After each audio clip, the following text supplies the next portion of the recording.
Юл төзелеше турында Әлмәт районының Миннебай авылында да сөйләштеләр. Аны биредә яшәүче халык үзара салым акчасын салырга җыена. Җыенда авыл халкы тагын программада катнашырга теләк белдерде. Бу юлы хәтта түләү күләмен дә күтәрделәр. Где дома начинаются, вот они, 608, это будем асфальтировать. Миннебай авыл җирлеге 6 ел үзара салым программасында катнаша. Республика һәр кешегә тагын 4 тапкыр акча исти. Бу вакыт эчендә авылда берничә урам асфальтланды, өлешчә яктыртуны да яңарттылар. Полностью Фатих Карими улица просфальтирована. Фатих Карим урамы тулысынча асфальтланды. Күперләр бик начар хәлдә иде. Алар ремонтланды. Каждым годом наша деревня... Аллага шөкер, авылыбыз елдан-ел яңарып тора. Барысы да халык өчен эшләнә. Халык җыенында авыл халкы программада катнашуны дәвам итәргә дип килеште.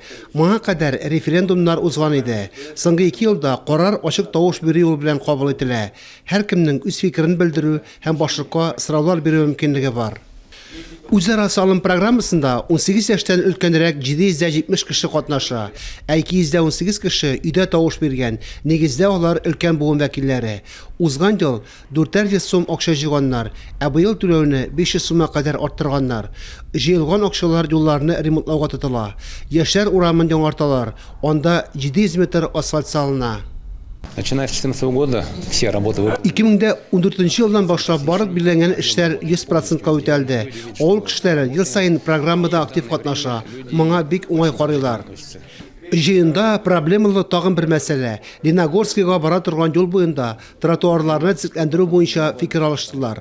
Район башлыгы юлның куркынычлы участогында 1200 метр тротуар салу планлаштырылуын хәбәр итте. Аны финанслауны хәл итәләр. Республиканың транспорт һәм юл хуҗалыгы министрлыгы белән дә сөйләшүләр алып барыла. Фарис Мөхәммәтов, Рената Сәйдгәрәева, Иршат Бәхтиев, Татарстан яңалыклары, Әлмәт районы.